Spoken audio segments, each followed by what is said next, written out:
الحمد لله كفى والسلام على عباده الذين اصطفى أما بعد أعوذ بالله من الشيطان الرجيم بسم الله الرحمن الرحيم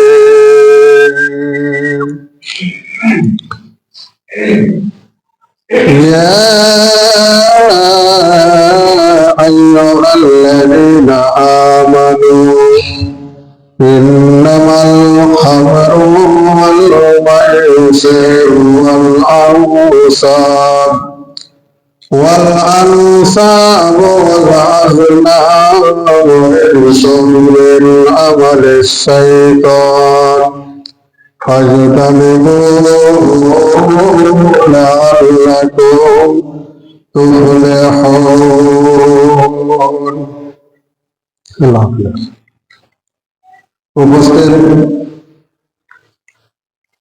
মুসলিম সমাজ সর্বাগ্র ওই মহান স্রষ্টার প্রশংসা যেই মহান রব্বুল আলামিন আমাদেরকে কোন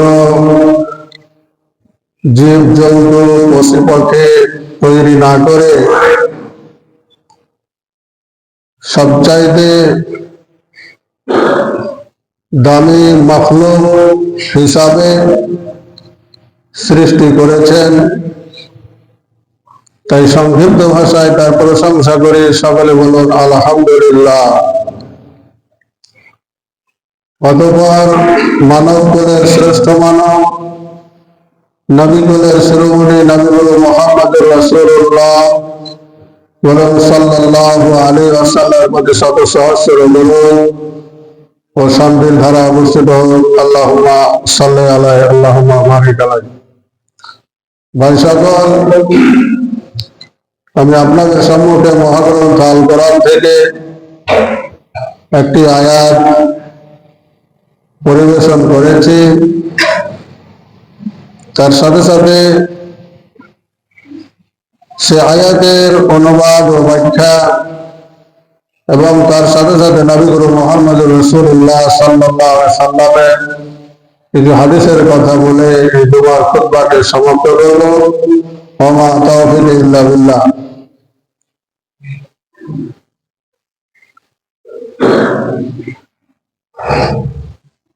কিতাবুল কাবায়ের একটা বইয়ের নাম। এই বইটাতে 70টি বড় বড় গুনার কথা, পাপের কথা উল্লেখ করেছেন। তার মধ্যে একটি পাপ, একটি গুনাহ ব্যতিক্রম। কেন ব্যতিক্রম? যে অন্যান্য যদি গুনাহ করা যায়, পাপ করা যায়, আর ভুল বুঝতে পেরে আল্লাহর কাছে যদি তওবা করে ক্ষমা চাওয়া যায়, তাহলে আল্লাহ পাক রব্বুল আলামিন ক্ষমা করে দিতে পারেন। কিন্তু এটি এমনই একটি গুনাহ, এমনই একটি পাপ, যেই পাপটি একবার করলে 40 দিন তার নামাজ, কোন ইবাদত কবুল হবে না।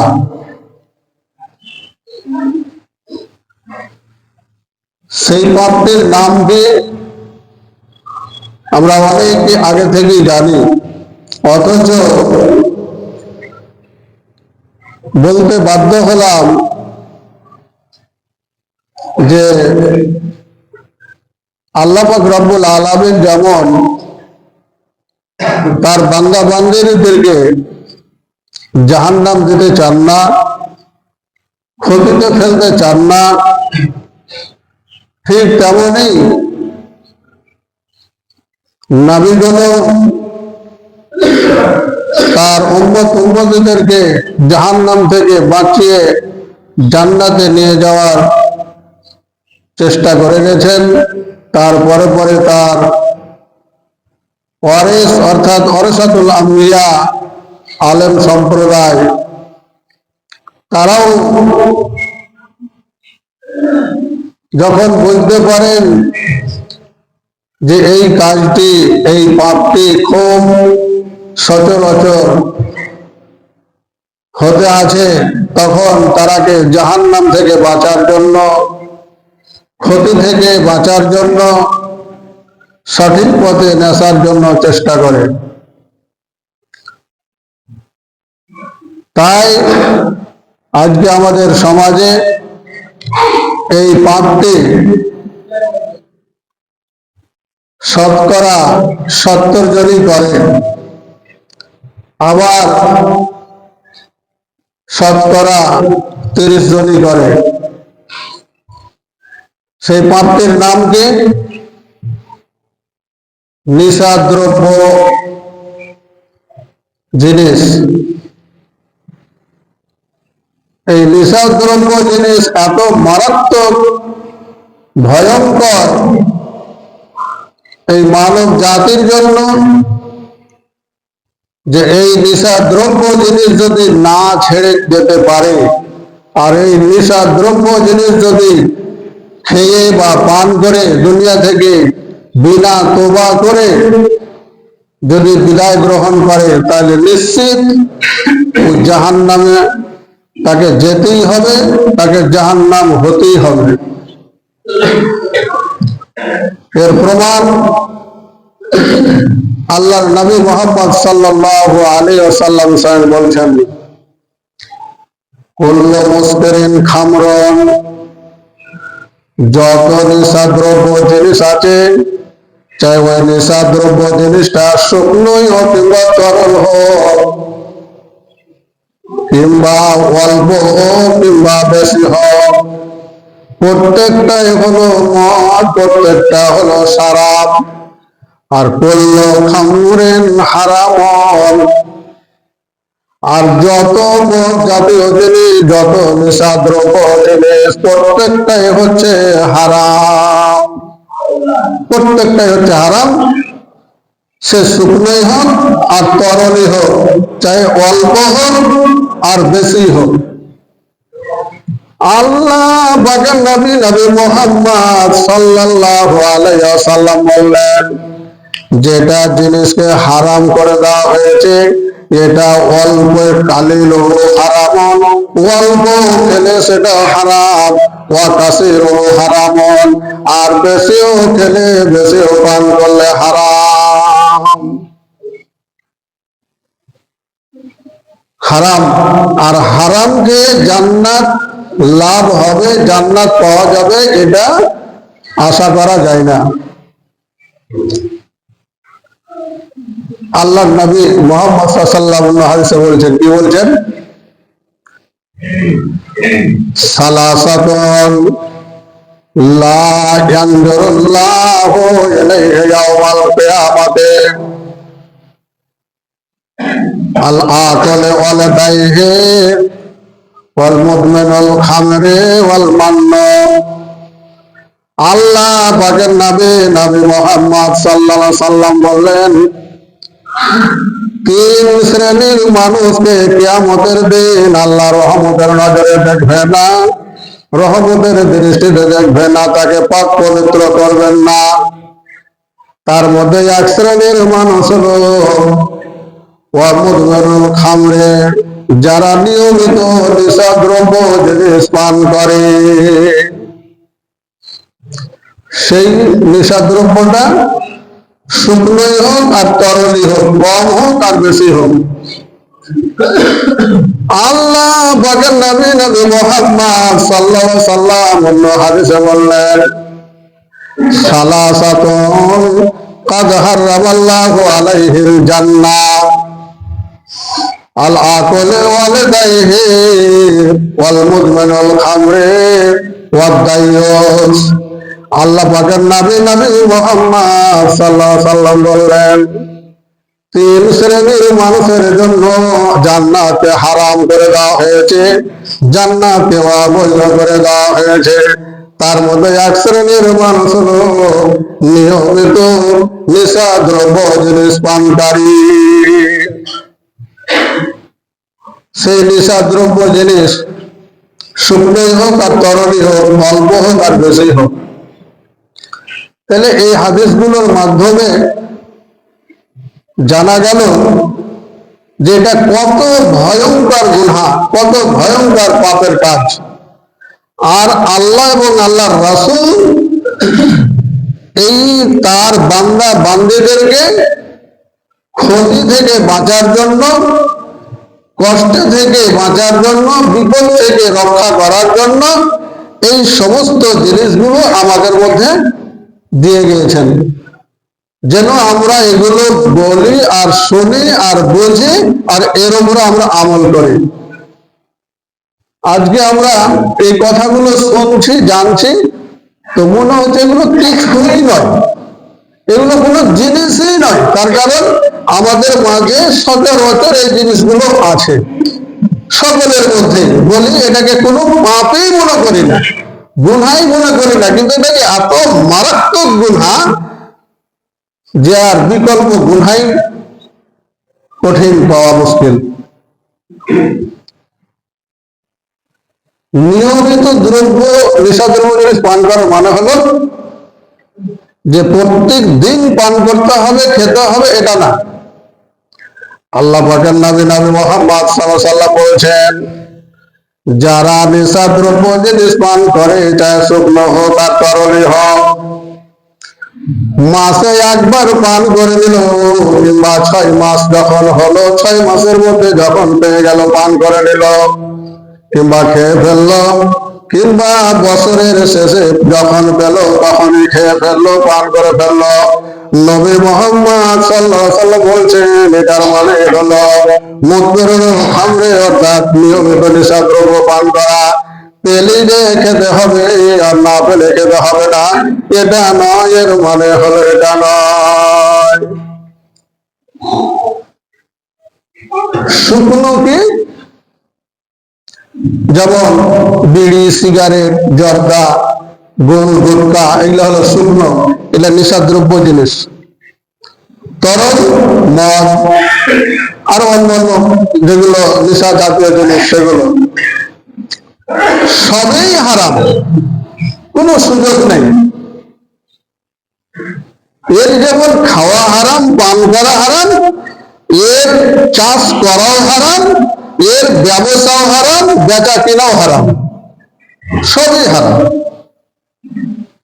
আল্লাহ পাক এবং আল্লাহ পাকের নবী সকলকে এই সমস্ত জিনিস থেকে বাঁচার জন্য এতগুলো জিনিস আমাদেরকে দিয়ে গেছেন, যেন আমার এই মানুষ ক্ষতিতে না পড়ে যায়। তাহলে এই নেশাদ্রব্য জিনিস যদি খাওয়া যায়, পান করা যায়, চাই শুকনো হোক আর তরলই হোক, অল্প হোক আর কম হোক আর বেশি হোক, তাহলে জাহান্নাম নিশ্চিত। আর এগুলো খেলে তার আমল কবুল হবে না, এমনকি পর্যন্ত একবার পান করলে বা একবার খেলে তার 40 দিন নামাজ কবুল হবে না। এখন আমরা যারা এখানে বর্তমানে এসেছি, অনেকেই জর্দা খায়, অনেকেই বিড়ি সিগারেট খায়, আর শতকরা 30% মদ খায়। আমার খোঁজ নিয়ে জানা হয়েছে, যতটা জানতে পারা গেছে, যে পূর্ব পাড়ায়, দক্ষিণ পাড়ায়, উত্তর পাড়ায় মোটামুটি 2, 4, 5টা করে ঘর বাদ যাবে, প্রত্যেকটাই বাড়িতে, প্রত্যেকটাই পরিবারে না হলে একজনও মদ পান করছে। এখন ওই যারা মদ পান করছে, অবশ্যই তারা কেউ না কেউ এসে জুয়া মসজিদে নামাজ পড়তে বা অন্য টাইমে নামাজ পড়ছে। যারা জর্দা খাচ্ছে, সিগারেট, বিড়ি খাচ্ছে, তারাও নামাজ পড়তে এসছে হাদিস অনুযায়ী। আর এই হাদিসগুলো কাটার মতন পৃথিবীতে আর কোনো মহাদেশ নেই, কেউ নেই। তার 40 দিন নামাজ কবুল হবে না, কোনো ইবাদত কবুল হবে না। তাহলে কত বড় পাপ, কত বড় ভয়ঙ্কর এটা গুনাহ। তাহলে আমরা যেখানে নামাজ পড়তে এসেছি কিসের জন্য? সুখের জন্য, ভবিষ্যতে জান্নাত লাভ করবো তার জন্য। তো যদি জান্নাত লাভ করতে হয়, কষ্ট থেকে বেঁচে যদি সুখের জায়গায় যেতে হয়, তাহলে এই সমস্ত জিনিসগুলোকে আমাদের বর্জন করতে হবে। যারা দোকানদার ভাই, তাদেরকে অন্ততপক্ষে জর্দা, বিড়ি, খৈনি, সিগারেট, গুটকা, রোল এগুলোকে উঠিয়ে দিতে হবে, রাখতে হবে না। না হলে যারা খাচ্ছে তারা তো গুনাহগার হবেই হবে, সকলের গুনাহ তাকে দিতে হবে, তাকে ঘাড়ে করতে হবে, উপায় নেই, রিহাই নেই। তাহলে যারা খাচ্ছেন তারাও তো এগুলো জিনিস বর্জন করতে হবে, যারা বিক্রি করছে তারাকেও বর্জন করতে হবে, না হলে সুখের আশা করতে হবে না। আর এইগুলো জিনিস এত ভয়ঙ্কর যে বলার শেষ নাই। আল্লাহ পাক রব্বুল আলামিন বলছেন, কি বলছেন? আর নবী বলছেন, যারা এই নেশাদ্রব্য জিনিস খায়, পান করে, এরা কাআবুদুল আসনাম, বুতের ইবাদত করার মতন কাজ করলো। গায়ের মুসলিমেরা যেমন প্রতিমার পূজা করতেছে, দেবদেবীর পূজা করতেছে, বিভিন্ন জিনিসের সামনে মাথা নত করতেছে, যারা নিশাদ্রব্য জিনিস পান করে, নবীর সহিহ হাদিস অনুযায়ী যারা বুত পূজা করে যেই গুনাহগার হয়, যারা প্রতিমা পূজা করে যেই পাপ তার হয়, এই নিশাদ্রব্য জিনিস খেলে সেই অনুযায়ী পাপ হয়, পাপ হয়। আর এই নিশাদ্রব্য জিনিস খেলে কিয়ামতের দিন আল্লাহ পাক রব্বুল আলামিন তারাকে তিনাতুল খাবার পান করাবেন। আল্লাহ পাকের নবী মুহাম্মদ সাল্লাল্লাহু আলাইহি সাল্লাম বললেন, যারা নিশাদ্রব্য জিনিস পান করবে, কিয়ামতের দিন ওই হাসরের মাঠে তারাকে তিনাতুল খাবার পান করানো হবে। সাহাবায়ে কেরাম প্রশ্ন করলেন, কিলা ইয়া রাসূলুল্লাহ ওয়া মা তিনাতুল খাবার, হুজুর গো তিনাতুল খাবারটা কি জিনিস, কোন জিনিস? আল্লাহ পাকের নবী মুহাম্মদ সাল্লাল্লাহু আলাইহি সাল্লাম বললেন, তিনাতুল খাবার ওই জিনিসটাকে বলা হয় যখন জাহান্নামীরাকে জাহান্নামের মধ্যে রাখা হয়, পুড়ে পুড়ে পুড়ে পুড়ে শরীরের যে রক্তগুলো আছে পুড়ে হয়ে যাবে, এবং মহিলাদের যে মাসে মাসে ঋতু আছে ওই ঋতুর রক্তগুলো এমন ভাবে পচে পচে পুড়ের মতো হয়ে যাবে, আর ডকবক ডকবক করে পড়তে থাকবে। এরা পিপাসিত হবে, চামচের মাধ্যমে তারাকে তুলে দিবে, পিপাসার কারণে তারা হাত বাঁকিয়ে পান করবে। যেমনই পান করতে যাবে, মুখের সমস্ত মাংসগুলো গলে গলে পড়ে যাবে, পেটে গেলে পেটের নাড়ি ভরি পিছনের রাস্তা দিয়ে বের হয়ে যাবে। এটাকে বলা হয় তিনাতুল খাবার। এতগুলো কথা আল্লাহ রাসূল বলেছেন, অথচ এই জিনিস, এই কথাগুলোকে আমরা কথাই মনে করি না, কিন্তু এটা খুব ভয়ঙ্কর এই মানুষের জন্য পরবর্তী জীবনে। আর এই মদ, এই জুয়া, এই নেশাদ্রব্য জিনিস কত ক্ষতি করে জানেন? মানুষকে ধ্বংস করে দেয়, নিজেও ধ্বংস হয়, অপরকেও ধ্বংস করে। কেমন করে আপনাকে একটা বলি ঘটনা। একজন আবেদ এক মসজিদে ইবাদত করছে বহুদিন থেকে, আর তার কাছে কিছু সংখ্যক মহিলা, অন্যান্য লোক অসুখ হলে ঝাড়ফুঁক করতে আসে, ঝাড়ফুঁক করে দেয়। শয়তানের কাজ হলো মানুষকে ধ্বংস করা, মানুষকে ক্ষতিতে বিপদে ফেলে দেওয়া। এবার শয়তান মানুষের রূপ ধারণ করে আর এক পাশে এক কিনারাতে এসে আবেদ হয়ে বসে গেল। মানুষ তার কাছে আসতে লাগলো, এর ঝাড়ফুঁকে বেশি মানুষ ভালো হতে লাগলো।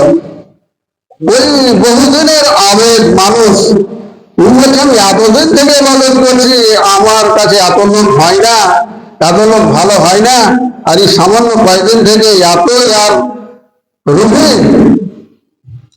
ওকে যে বললো, ভাই তুমি এমন কোন কাজ করো যে সামান্য কয়েকদিনে তোমার এত রোগী, তোমার ঝাড়ফুঁক এত মানুষ ভালো হচ্ছে? ওই শয়তান মানুষের উদ্ধার করে বলছে যে তোমারও এতগুলো রোগ হবে, তবে কিছু কাজ করতে হবে। কি কাজ? তোমাকে একটা মানুষ হত্যা করতে হবে। লোকটা বলছে, এটা কেমন কথা?